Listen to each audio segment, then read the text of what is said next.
This podcast is part of the Deluxe Edition Network. To find other great shows on the network, head over to deluxeeditionnetwork.com. That's deluxeeditionnetwork.com.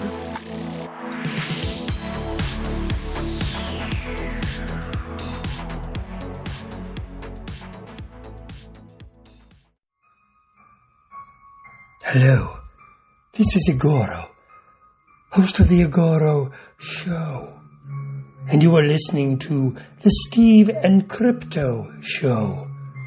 So keep your ears open and your mouth shut.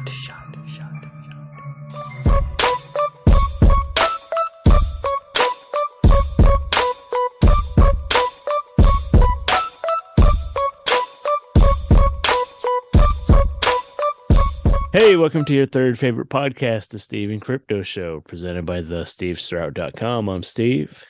I'm Crypto Zoo. That's how you do an intro. Welcome to episode 119. Thank you guys for listening as always. I'm fighting a cold right now, but I am not sick enough to where I can't give you guys some good tips on how to buy merch for your third favorite podcast. I can always do that. So, if you want to head over to our Etsy shop, which is Etsy/shop/Steve and Crypto merch, or just look up the Steve and Crypto Show. Steve just pushed out a fart mid promotion, just so you know. You can head over there, and we don't have any farts and jars for sale, but we do have t-shirts, 2 different designs. We have a magnet for your fridge, and we have a great coffee mug. We also have trucker hats if you want to hit up Steve directly for those. You can contact either one of us and we'll get you a trucker hat. We also have some stickers that we'll really just give you if you want to answer some trivia. Listen to every episode. Well, not every episode, but probably the last. We skipped it on a few. Yeah. There's probably like 40, 50 episodes that have trivia in them. Just listen to all of them and you'll eventually get to the trivia. That's the best way to do it. Just start from square one. Pick a question and answer it, and we'll send you stuff. That's right. So we got merch galore. Head over to Etsy. Also, if you're feeling generous and you would like to contribute to this show and help us keep moving along, you can buy us a coffee at buymeacoffee.com/SteveCrypto. Basically, it's a tipping service, and it allows you to contribute however much you like to this show, which just it goes towards merchandise, it goes towards conventions, and helping us get in the door because conventions aren't free. It goes towards recording gear, upgrading advertising, pretty much upgrading everything that is involving our show. So again, head over to not Etsy, but that is they already went there. Hopefully, yeah. Hopefully, you already went to Etsy. So go to buymeacoffee.com/SteveCrypto. Check out what we have to offer over there at Patreon.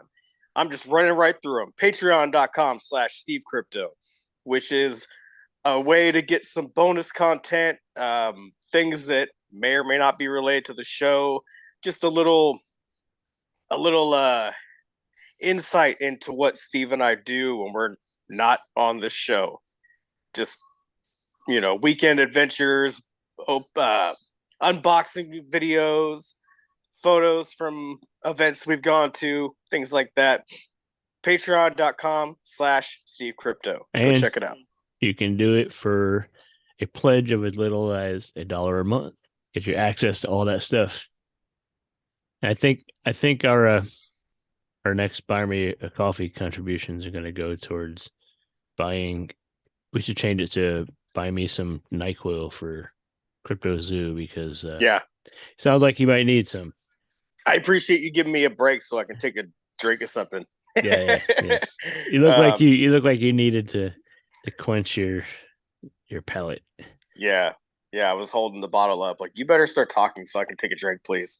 And while you're taking a drink, I'll tell them that we have this really awesome Facebook group for the podcast, Steve and Crypto Show Podcast Facebook group, where you could go and join.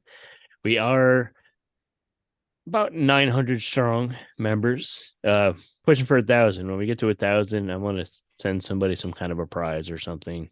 So if you're in the group, invite people to join, share the group, all that stuff. Let's grow it. And you can come there and promote anything you're working on that kind of fits in the pop culture and horror situation, I guess. I can't think of a good word for that. But and of course we're gonna promote the shit out of Stephen Crypto Show because it's the Stephen Crypto Show podcast Facebook group. So go over there, search on Facebook for Stephen Crypto Show, and the group will pop up.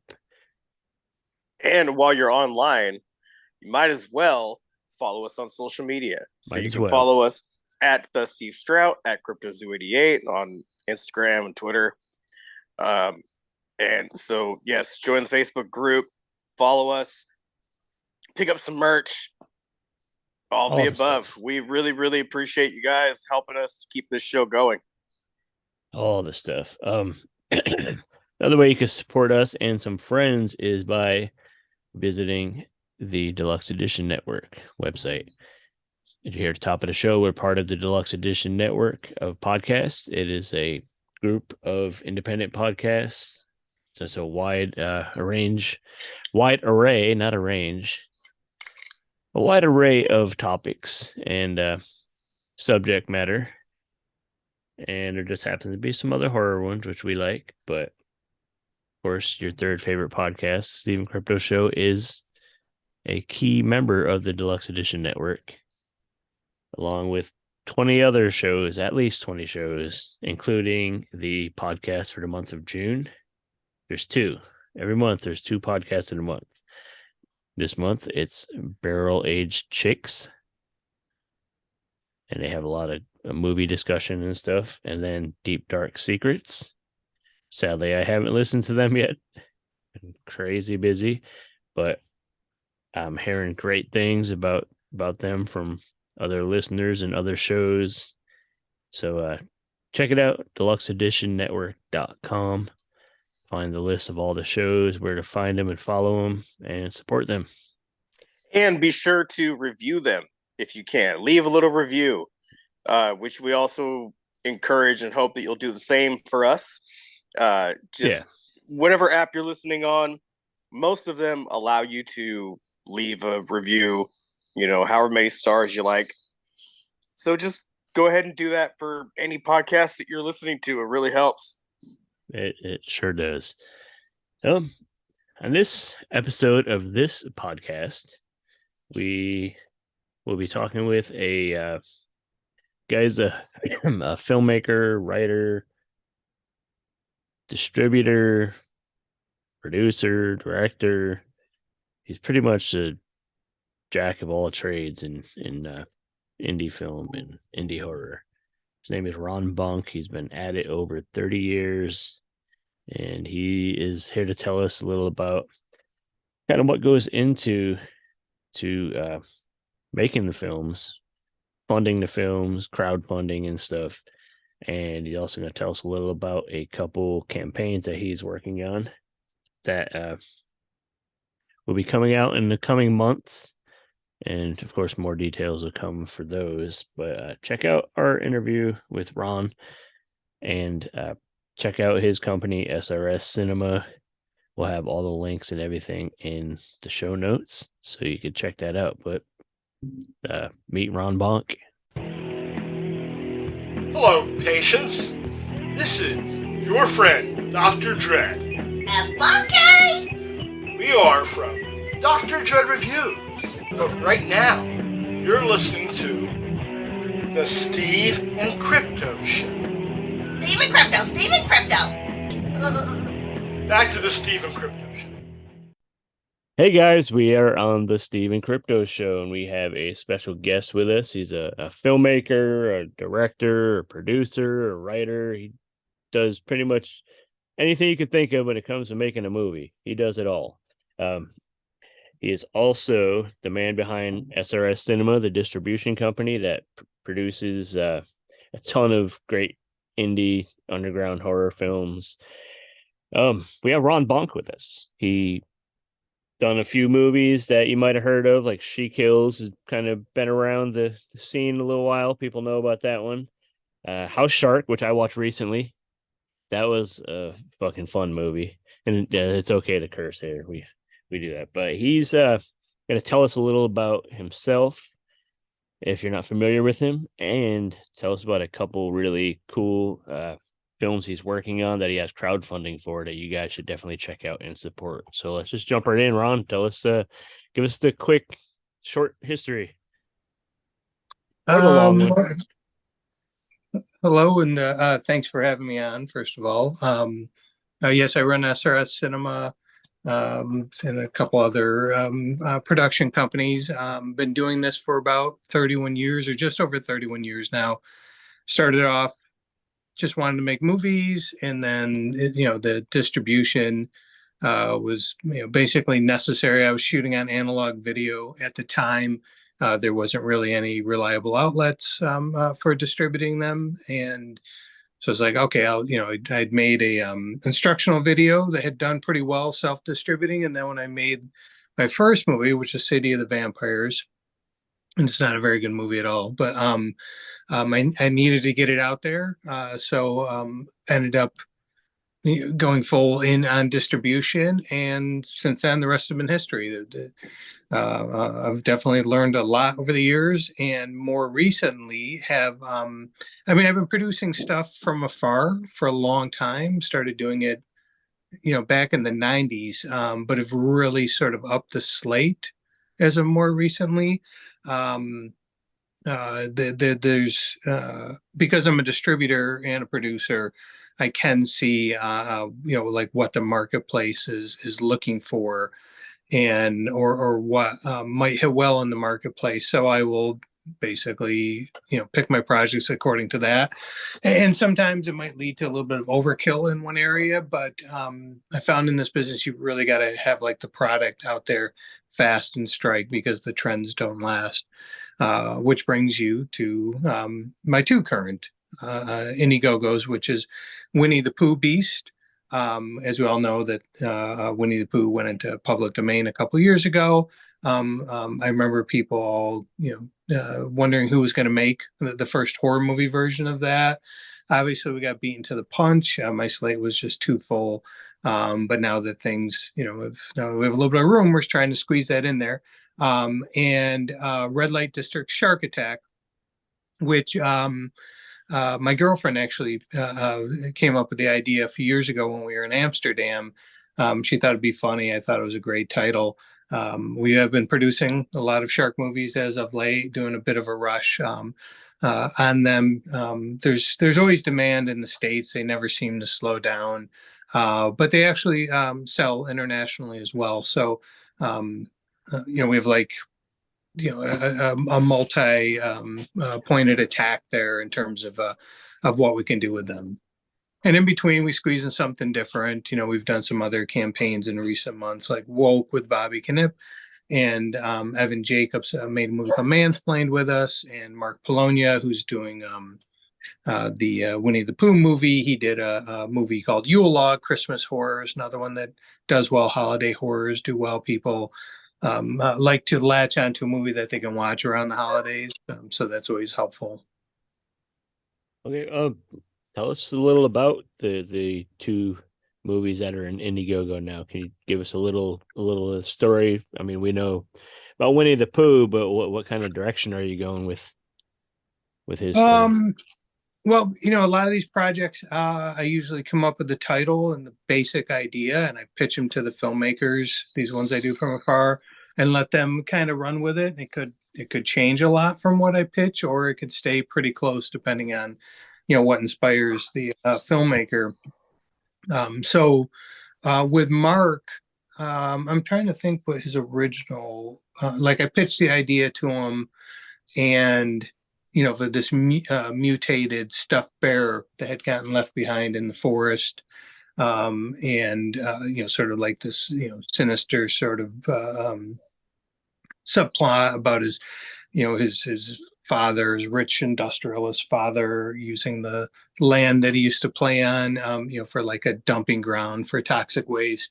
Mark came back with something a little different, and then I repitched it back to him. I was like, yeah, but I think this would hit. I forget what his idea was. It wasn't too far off, but it changed. I thought the fun aspect of the idea. So for now, as far as I know, we're going pretty close to that. I haven't seen the script yet.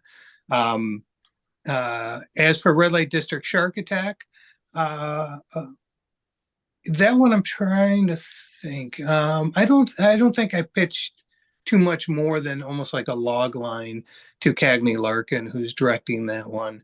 And Cagney works a lot with Bobby. I believe he's directed some shorts. I'm not sure if he's directing another feature, but from working with Bobby, he had come to me and said, "Hey, I'd like to make a movie too, and I can work with these budgets, which are always very low. They're usually under like 5,000."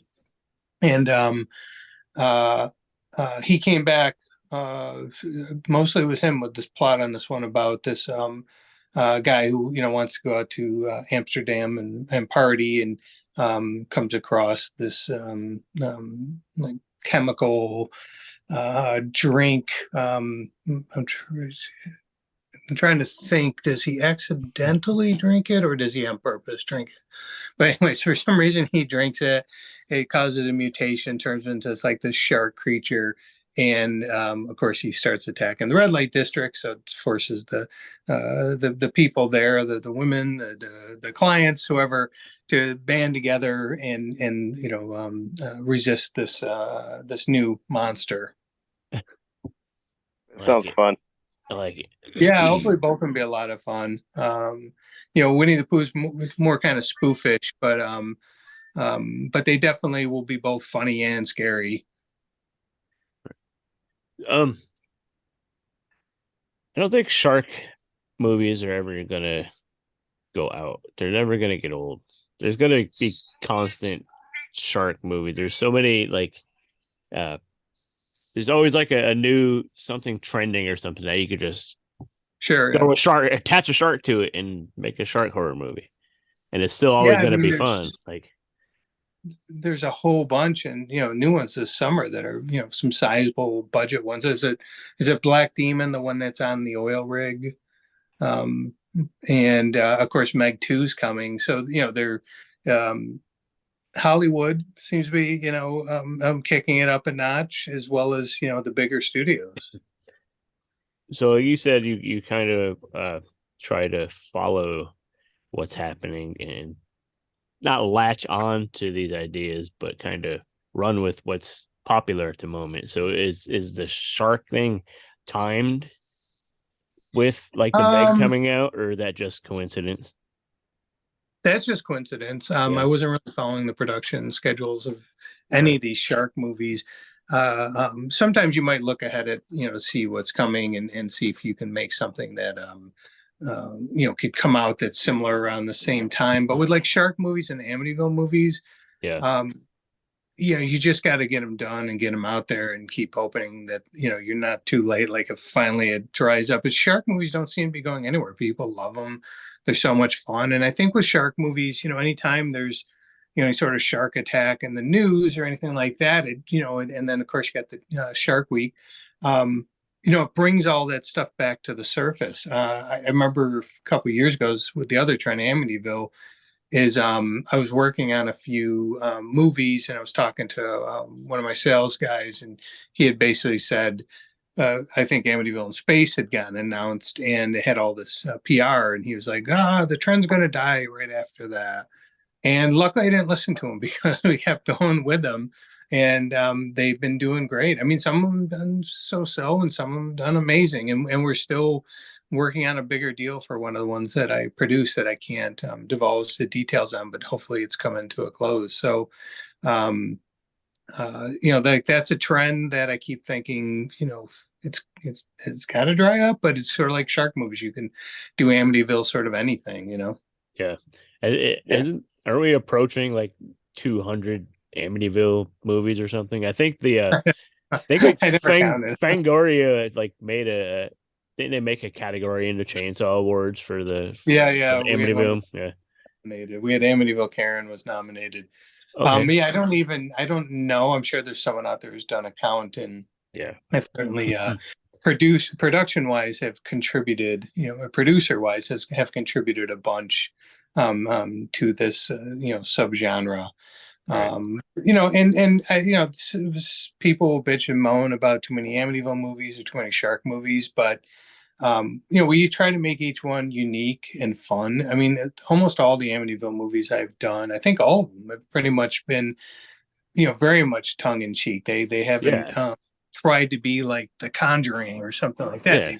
They've just tried to be fun movies, and that's the key, I think, with all these productions that we make through SRS Cinema, is just to make them fun for you, get some enjoyment out of them. We're not just latching onto the trend and turning out like a super boring, dull, no action movie. We're trying to make movies that you really have a good time watching. You can watch with friends. You can make up beer drinking games for whatever. But, but ultimately that's the goal, is that they're fun. And sometimes early in the distribution, or about midway through it, became, it was obvious to other people sooner, I'm sure. But when you hook on to these sort of trends, or these whatever is sort of hot in the news, by making people think of it with your movie title, it sells more copies, and that's the goal. It's so hard to sell these indie movies, so we could make movie with this same plot as like Amityville Backpack, another Indiegogo we did recently, or Amityville Ripper, and either one of those, like a haunted backpack or a serial killer in a small town, and those two movies will struggle because the title just doesn't have that hook for them. But we add Amityville to it, and then suddenly a whole bunch of eyes will turn and take a look and fall upon it and want to support it and want to watch it and want to see it. And so it's a sometimes it's like a survival tactic, we're not trying to misrepresent. We always do try to pay tribute to what the like the Amityville subject is going to be an Amityville movie, but we're also doing it just so we can get you to watch it, so we can get the salespeople to stock it at the stores, so we can get it up to the front of the VOD channel so people watch it, so we can make more movies. Yeah, exactly.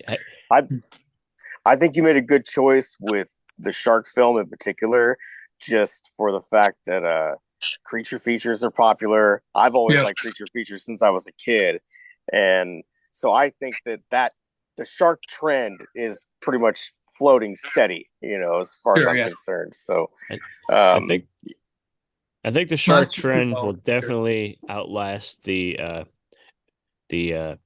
drugged out animal. Yeah. Oh yeah. Yeah, I debated doing one of those too, and who knows, might still. But amazing the legs that still has. And the one that I'm releasing is up for pre-sales now. The Cocaine Crabs from Outer Space was actually made before Cocaine Bear, and it was originally called Cocaine Snorting Crabs from Outer Space. I had them shorten the title. I saw that one pop up. I think I sent you an image of that, and I was like, I got to see this fucking movie. Pretty sure it was you. I said, someone had told me about it. Said, hey, I don't know if there's this movie out there, called Cocaine Snorting Crabs from Outer Space. And I was like, I've got to have this. This is the right time to release it. Unfortunately, we have to wait a little bit to get it out on DVD. It'd be great if it was in the stores right now, but at least we have that Blu-ray up for pre-sales, and we're prepping the master and getting it all authored, and there's extra work that has to go into the wide release. Obviously the title change, we had to change the title card and tweak the trailer and stuff like that. So there's a lot of prep there, but it also takes, when you list a title for wide release to go into the stores and on VOD, it's like a 3 to 4 month window. You can't list it and have it show up the next day. So so we want to do it right. So we, get the pre-sales up, try to hang on to the trend a little bit, hope it stays hot in the next 4 or 5, 6 months until our wide release comes out. And I think they're doing a Cocaine Bear 2. I believe I read that or heard that. Oh, really? So that'll keep it going. Keep it going. Yeah. Maybe eventually. As long as it's good. As long as it's good. If the movie's horrible, then the Cocaine Bear was good.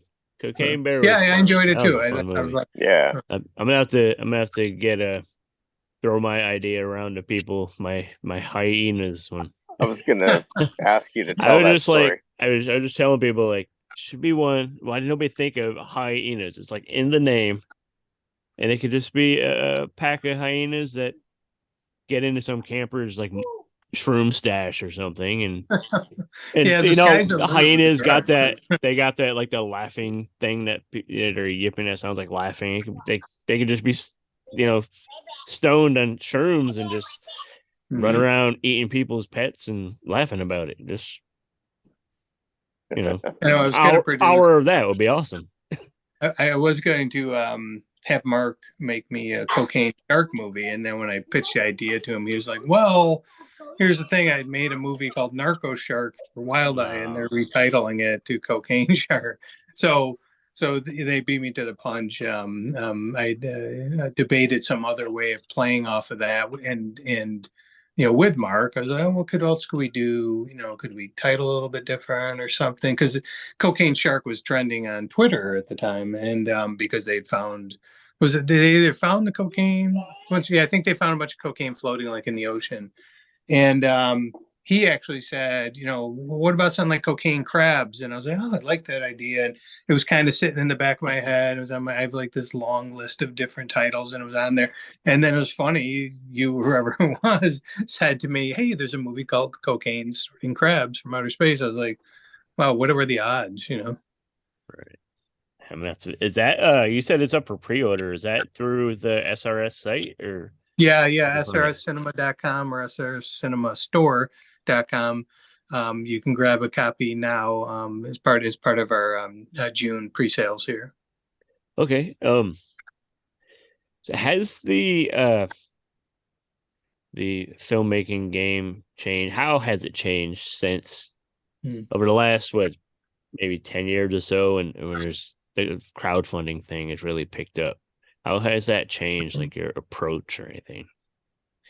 Yeah, I mean, I can only speak on it in regards to myself and what I've done. I had played around with Indiegogo a little bit early on. I'd thrown a campaign up for She Kills. It didn't do much. I think I saw one or two perks. It was real pathetic, and hadn't done any research. But I was like, I'm gonna throw it up there and just see what happens and how hard this is. And then I put another one up for House Shark, I think pre-production wise, that did okay. I think it did like $3,000 something dollars. But then in between, during the after the production, my nephew, who eventually went off to film school, he expressed interest in film. I had him come over and we did a bunch of research on what made successful campaigns. And I'm pretty sure like Kung Fury had come out meantime. So there were some really good, role models there to look at. And so I did like a campaign, but the movie was done. So it was a campaign to basically support the release of it. And it did great. It did like 22,000 plus, something like that, 20, maybe even 23, I forget. And so that was really successful for me. I did do another one after that, I think for Deadly Playthings. And then I was like, well, it makes more sense to sell these movies on my website as opposed to giving a cut to Indiegogo. But then I did see, that there's some, amazing stories coming out of Indiegogo in recent years, and Kickstarter too. People just raising, tons of money, $100,000 plus in some of these productions, 50,000 plus. And I had debated every so often coming back to Indiegogo just to reach their audience. But then I was like, I could leverage this as another means to get, more stuff released, and also to help, get these fans involved to help pay for these productions in order to maybe make the production bigger and get more production values into them, and give them all a chance to be a part of the filmmaking process, either as like actor perk roles or as a producer. Some people just want their their name sort of in lights there, and to maybe get some unique merchandise, or physical media. So I've really latched onto that over the last year as a supplement to the other stuff I do. So early on, at least, as I was coming back to this, the physical media was exclusive, to these campaigns, at least with that artwork. But more recently, like I said, I've used it more as a supplement to kind of launch the titles. The people support it will have the honor, so to speak, of having the Blu-ray and the maybe initial DVD of it, or the posters or whatever, and then I follow the same pattern of 4 to 6 months later, we'll do the wide release of it, and then it'll be out on the stores in the VOD. But with that model, I could still bring back because eventually I'll close the campaigns after usually about 2 weeks after it starts shipping. I left Woke open longer because I didn't really have time to promote it properly. My usual PR guy was on vacation a lot, so we'd hit some delays. So I just wanted to make sure we'd properly saturated all our sales channels. Once we did that, I pulled it. But anyway, so usually a couple weeks after the perks have shipped, I'll end the campaign and make it unavailable, at least in those formats or in that form, for a while. And then, but every so often, usually just Black Friday week, I'll do a back from the grave sale. And so I could bring them back there and still, so somebody, say, who missed the Blu-ray doesn't have to go spend like $100 to get it on eBay, which does happen.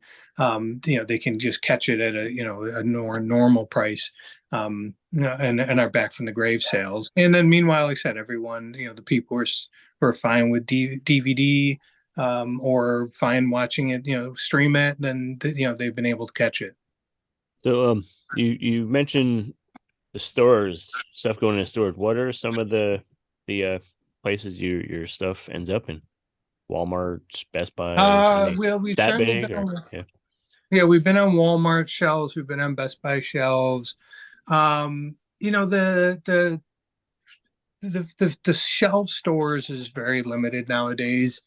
So a lot of the what we're seeing more and more recently is the physical media units that are selling through the websites related to the stores, like the bestbuy.com and the targets.com and those sort of sites. Walmart.com will almost always have our titles listed. So these, when they're listed on those sites, they're not necessarily hitting the shelves in the stores. Sometimes they do, sometimes they don't. Most of the time they don't, I should say. But they are being offered through the site, so they're reaching that potentially part of their audience. And those sites aren't actually run by Walmart. They're run by like another company. I think another company funnels most of the inventory to like Walmart and Target.com and all those bigger stores. But so it's still not. It's just that the market's changed so much, so it's really hard to put units on a shelf for people to pick up and physically look at and flip over and stuff. So we have to rely on them clicking on it online, buying it from their favorite store. I always encourage supporting the smaller businesses and the mom and pop stores, but I know they're harder to find. But anyways, click on getting it, and then they get to own the physical copy. They have to get it through the mail, but at least they get it. But that's just the way the market is now. And the VOD has grown so much that it, most months it dwarfs, the DVD sales. They can still be worthwhile, but I'm definitely going to be doing less and less titles on DVD, because a lot of titles, we put the expense in, even if you're only running 500 units, to author them, to lay out that artwork, to have those units run, to have those units stored. And they're not moving. So if I don't think they're going to move at least those 500 units easily, then I'm just not going to do, the physical media release for them anymore. Because then you're also stuck with the task of sometimes, I get hit with like, okay, there's too much inventory here and we need to liquidate it. And I'm not looking to contribute to the landfills anymore, than they are being contributed to.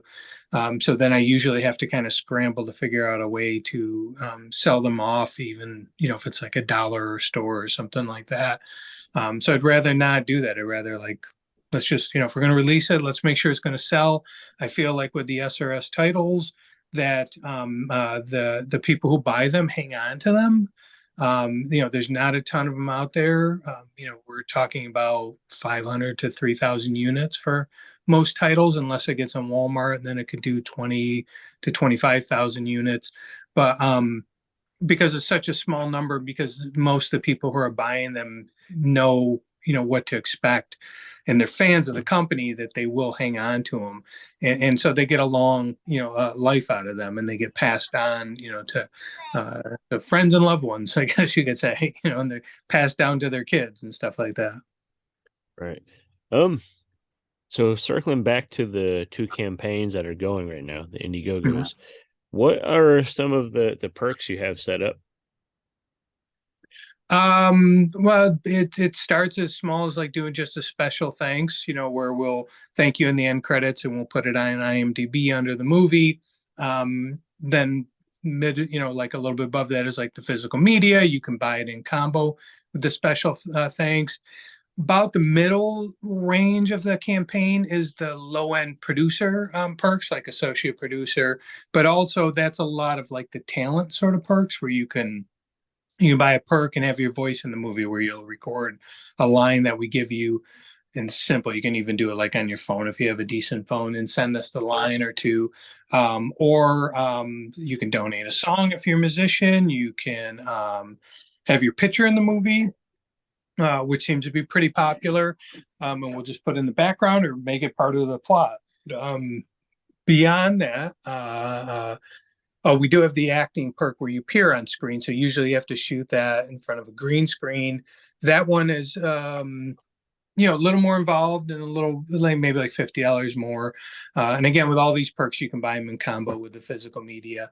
But that one's real popular, and it could be, I may have said, that it could be like a newscaster, but we've also tried to script these a little bit different. Like for Yule Log, it was more like, it was a newscaster introduced it, but it was people talking about like the Yule Log legend, and then eventually sort of ties back into this local witch, legend, and how the two might be connected. So it could be like an authority for Nano Shark, which is another Indiegogo that I ran recently that's about to start production with Brett Kelly. We had people who were serving as sort of like a command, headquarters, speaking to the people on the ship. So we try to have fun with different things. So, and then on the higher end, you have like, your higher end producers, like co-executive producer, executive producer. I've done some private ones where we did like a logo, like your company logo, at the beginning of the movie. That's usually tied into like, executive producer, perk.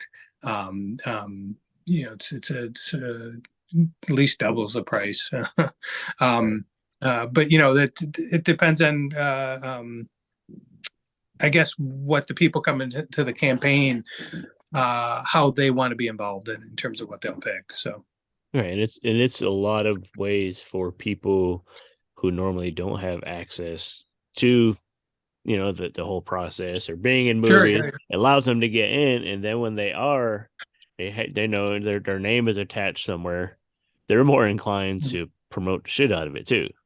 Yeah, it's great when they share it after, or it's great for people, even if they just share it during the campaign.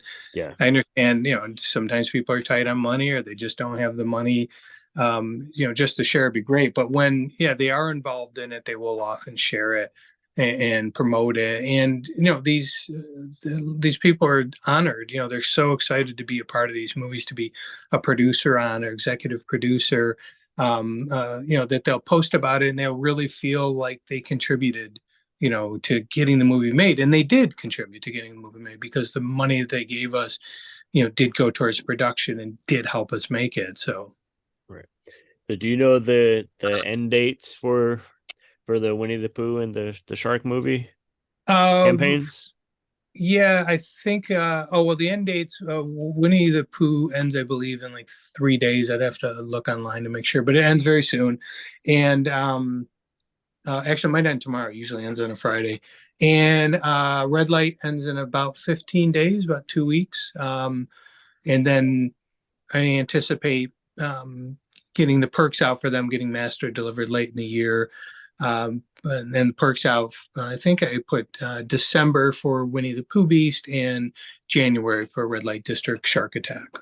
Okay, so by the time people listen, the Winnie the Pooh one will have closed. Will they still be able to contribute in any way, or? Yeah, I will keep it open throughout the production, and Okay. once until that master is delivered, and we start shipping the perks, and it usually takes a little while to get everything prepped, get the disc all authored, stuff like that, and then it takes a few weeks to get them in stock. But once they're in stock, then a couple weeks after that. So those campaigns won't close until December, January, February, probably. Right, right. All right, so before we have you plug everything where people could keep up on your stuff, and we'll run the SRS link again. Thank you. I have a question I've always wondered. What if you were given $1 million to use specifically for movies? Would you put that whole budget in one movie, or would you just make a bunch of the stuff you've been making? That's a good question. I've been trying to up my own game in terms of what I'm making, because as I mentioned, I, got in this to be a filmmaker, and I do occasionally stop and make my own movies and been working on some shorts. And my ultimate goal with the shorts is to use them as like a real, to pitch some of these scripts that I've written, especially through the pandemic, to some companies to see if, I can get a bigger budget, because it's too much work. I'm getting too old for doing every job on set. That being said, if I had $1 million, I would probably, if it was given to me, it's not a production budget, given to me straight and, free and clear to do what I wanted with. I would probably use half of it towards a production of my own. And then I would probably split the other half among a whole bunch of, productions like I've been doing with these Indiegogos. Yeah, I mean, it could go a long way with a lot of these indie creators, for sure. So yeah, where can people follow you, particularly what you're working on, and where can people buy all the movies and everything? Well, srscinema.com would be the place to start. That's S as in Sam, R as in Robert, and S as in Sam, and then cinema, all one word. I say it fast and I can tend to mumble, so hopefully that helps. srscinema.com will take you, right into the site, which will take you to like, our blog that'll show you like, what our latest releases are, including the Indiegogo. So it'll promote like the 2 to 4 titles that we, launch for pre-sales at the beginning of each month that you can buy directly from us, and then the Indiegogos where you go over there and see what we have running. I've mentioned a few, but we still have like Yule Log is still open. We're working on getting that all authored. The Last of Sharks starts production, I think, tomorrow. That one's still open. Another shark movie, Nano Shark, starts pretty soon. And then we have more coming. There's going to be another one that we launch next week. And so that's the best place to find us. In terms of the most active, though, updates, definitely look for us on Facebook. And again, there's links off the website, to take you directly there, but just look for the SRS Cinema Facebook page.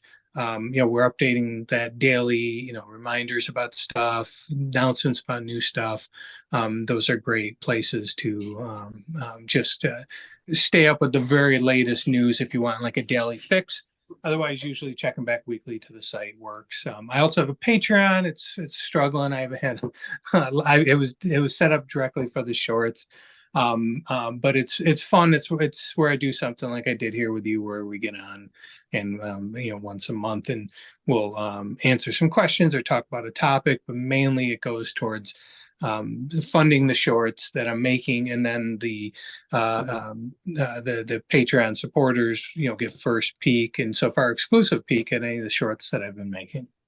So do you release the shorts only on the Patreon, or they go out publicly later on? Or so far, I may eventually start releasing them out to the public after some time has passed, or I may put them together as an anthology release. So I haven't put them out into, the general public yet, because I'm still deciding what to do with them. They're also kind of like proof of concept shorts, where or even proof of talent, I guess you could say, Right. that, like I said, I could use to pitch to a company and say, hey, I have this idea, I have this short, that's based off that idea or related to that idea or in the style of that idea. And, curious if you're interested in talking to you about, putting up some funds for me to make this feature length. Right. Do you hit the festival circuit at all with any of the stuff? Not much. After I did the festival circuit with She Kills, I sort of have a love-hate with the festival relationship. I do love that it brings a lot of filmmakers together, and a lot of filmmakers do love that chance to network, and they love the the awards they'll get and the recognition they'll get from it. But um, I don't, a lot of the festivals, there's just so many festivals, and I don't necessarily see how beneficial they are to the filmmakers in terms of extending their career, or selling the product. Um, and and I think a lot of the festivals will just give out awards because you're there, which is both good and bad. It's nice to go all the way and get an award, but it also feels like makes you wonder, were you really It's like the best script or whatever. it's like you got your participation ribbon or something. Yeah. Yeah, and I'm not trying to diss the film festival. I think they're wonderful as an outlet. I just sometimes wish they had a different form to them. But for me, they're not something I'm going to pursue much. If any of the shorts I make, I think are just wonderful, and I want to release it up. Probably would only do it if I felt it could get into like a top tier film festival, as opposed to a whole bunch of little small ones. Otherwise, I won't do it. I'd rather just take it out through my traditional means. But again, I think for every filmmaker out there, if they're listening to this and want advice on filmmakers, I say, I'd leave it up to you. What do you ultimately want out of the film festivals? And then you decide, if they're the right thing for you. So it's a lot of these film festivals. I used to do one for years. I know they're a labor of love. There's a lot of work put into them with very little financial reward, usually a loss. I mean, I remember a lot of years it was just a loss, and did it for the love of it. So I do appreciate them for that. And I do love these dedicated people who are doing them. But again, I think everyone needs to decide on their own what they're going to do as far as those go. Right. I almost feel like it'd be more beneficial for an indie horror filmmaker to screen their films at like horror conventions and stuff than to Sure, yeah, try to do a festival, because those are the people that are there to they have money in hand, Very invested. they give you. Yeah. But yeah, my festival, which started at first, being at a venue, and eventually was absorbed by Scarecon, would show during Scarecon. The problem was that we were trying to squeeze a lot in, so the early showings usually would end up suffering attendance wise, right. because everyone's out there to rush. But yes, you're right. There's a built-in audience. If you can get a later showing, or the first showing right after it closes, you can have a packed house. And it's very hard for these festivals. Usually by the time they're done booking the venue, they don't have any money left for advertising. So nobody's showing up, and you're traveling across the country to go to a convention, a film festival that loves your movie. The people who picked it love your movie. Their small group of judges love your movie, but they haven't been able to spread enough word to get anybody in there. So you're watching it, in a near empty theater. So those are good. And even, probably the most successful thing you can do is if you really want to put seats, people in the seats for your showing is, show it locally. Because when I would do my film festival, when I was doing it at the theater, without any convention support, I always showed the local stuff. One, I wanted to promote the local filmmakers, but two, they, everyone who's involved with that movie would come and see it. And the filmmakers are usually really good promoters with their local audience. They have like a great network of people they work with. So they would just, maybe 100 people worked on their movie in some sort of capacity.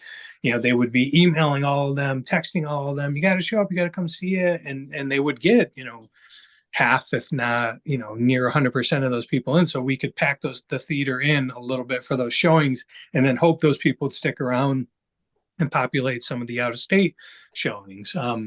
So, if you just, want to get a packed theater, I say go local, put all your effort into it, do the one or two showings, and then get it out there.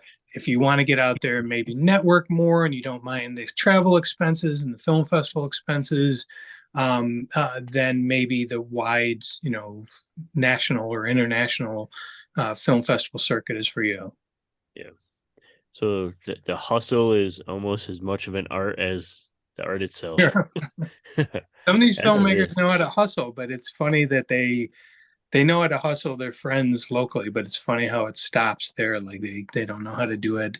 Like one of the biggest killers I see is like bad artwork. A lot of films come out with bad artwork. It might be a wonderful movie, but usually if it's got bad artwork, it's already going to make you think like, oh, it's probably not a very good movie if the filmmaker can't figure out the artwork.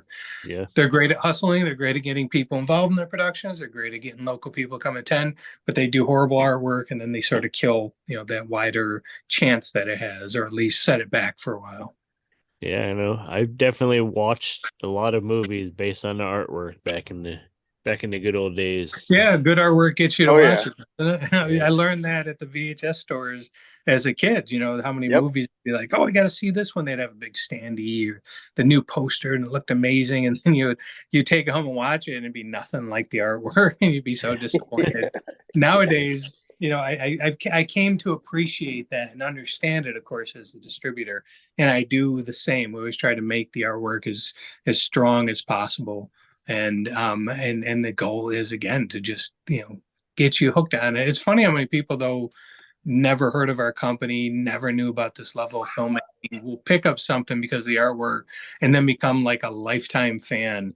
Next thing I know, they're buying the library out, they're supporting all the Indiegogo's. So, the artwork, well, it can be deceiving sometimes. Again, it's part of like that title thing I was talking about. Sometimes we just want to get you in there so you watch the movie and you realize what you're missing. Yeah.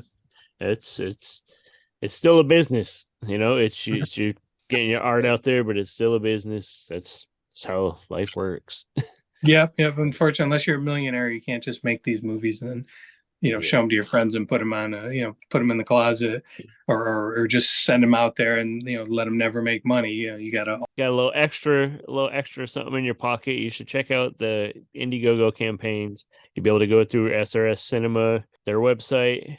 It'll link you up to the campaigns. Go there, check them out, find a perk you dig, get involved in the movie, or just get a thank you, or even share them. Everything helps.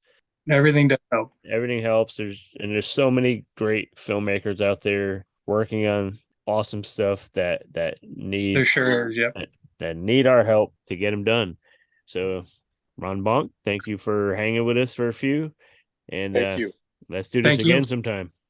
Yeah, for sure. It was a lot of fun. Thanks, guys. Hey, this is Dr. Gangrene. You're watching the Steve. No, you're not. You're listening to the Steve and Crypto Show right here on whatever network you're on. I don't know what you're on. Don't ask me. I can't see what you're doing, but keep listening and tune in next week for more cool content on the Steve and Crypto Show. All right, we are back. Thanks to Ron. Thanks to SRS Cinema, and definitely excited to announce that we are scheduled to appear in one of his movies, which we'll talk more about down the road once that ball gets rolling and all the important stuff and the ink dries on our huge contracts and whatever. There's no contracts, but yeah, so we'll keep you guys in the loop on that and posted. But like I said, all the links will be in the show notes. We're going to skip trivia this week, or this episode, and just encourage you guys to go back and get some of the other trivia questions from past episodes and answer them. Send us the answers and we'll send you stuff. And also send us your opinion. Do you think we should keep doing the trivia stuff, listeners? We don't get a ton of reaction as I thought we might. Yeah, but not as many as we would hope for. But what do you guys think of it? Let us know. And that being said, we are going to leave you guys and start getting prepared for a couple things we got coming up, a couple new episodes that we'll be working on soon. We're going to go get to work on some Patreon stuff. We are going to be appearing on another podcast later this week. I have to look at the date. I think it is the 22nd. 22nd, yeah. 22nd at 8 p.m. Eastern time. We'll be on the Talking Shit podcast. Like you told them where to follow us on social media, CryptoZoo88, the Steve Strout. Keep an eye on those in those places. We'll post info about that appearance, and we'll post it in the Facebook group. Go follow Talking Shit while you're at it as well. You know, go follow them, and then that way you'll get the little update when we're about to go live with them. Yep. Yeah, there's gonna be a live show, so you'll probably hear us. You won't hear this finally produced podcast like you're hearing now. You're gonna hear us fumbling over our words and sounding like buffoons. And I believe we're gonna be discussing our top 10 cartoons, correct? We're gonna just discuss favorite cartoons. It's not gonna be a top 10 list anymore. Okay. It's kind of we're gonna have a list of some of the cartoons we liked and probably have some fun chat about it, which I'm for. Yeah. So I just told you again where to follow us on social media, keep up on all that stuff. Patreon.com/Steve Crypto. Get on there, pledge as little as $1 a month to get access to all the stuff. Buymeacoffee.com/Steve Crypto. You go there and help keep this this ball rolling on the Steve and Crypto show. There's the merch shop on Etsy. Go to Etsy, search Steve and Crypto, and our shop page will pop up, and we have multiple items on there. And I believe I might have a sale running right now. I'm 90% sure. But if you ramble on something for a second while I look, and I can confirm that information. Well, I was gonna say, we can get some merch ideas from some of you guys that are listening now. I think that'd be kind of fun. I know we occasionally will throw out open thoughts, or we'll ask you guys listening, hey, should we do this? Or what do you guys think we should talk about? Or, is there a certain convention or event that we should cover?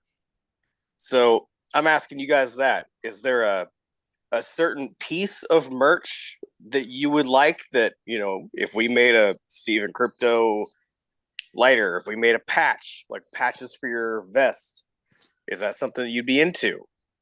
So let us know. CryptoZoo88, the Steve Strout, just send us a message and say, hey, I want to see your logo on a toilet seat cover. We might be able to make that happen for you. That's a good one. Yeah. I don't know if we can, but that'd be a pricey one. But yeah, I know they probably see that price. They're like, "That's shitty. I can't handle that price." No, I just confirmed that there is a sale running in the merch shop, so get on it, get you a deal, get you some stuff, and I think that's about it for this episode. We'll be back soon with more. Keep an eye over on Patreon. Sign up on Patreon. We got some stuff coming. Interesting stories to tell you and stuff to talk about. Yeah. So yeah. We both have seen some new movies recently. We could spoil some if you like. Yeah. What movie did you watch? Well, I know you went to see The Flash, and Lord. Just last night I went to see Transformers: Rise of the Beast. I'm sorry. And I'm sure the sentiment is back at me. Yeah, pretty much. Mm-hmm. So let's do a Patreon spoiler special like we've done a couple times on there. So yeah, let's go get to work on that. So we thank you guys for listening. We will be back with episode 120. That's right. That's a lot of episodes. I figured we'd be dead by now. Like, not the show, but us. I thought like we would have perished in a. I don't know. I got nothing. Never mind. Bye, guys. Catch you next week. Peace. Whoa. Don't go nowhere yet. We have a little music we want to share with you. A artist who goes by Lone Rider sent us a track from a project he's working on. It's a series of surf, reverby, rock instrumentals. And this song is called Ghost Town. There will be a link to hear more of the project. And check it out. I think you guys would dig it. You know I love me that surf guitar music. And yeah, it's good shit. Check it out, enjoy, and we will see you back on episode 120.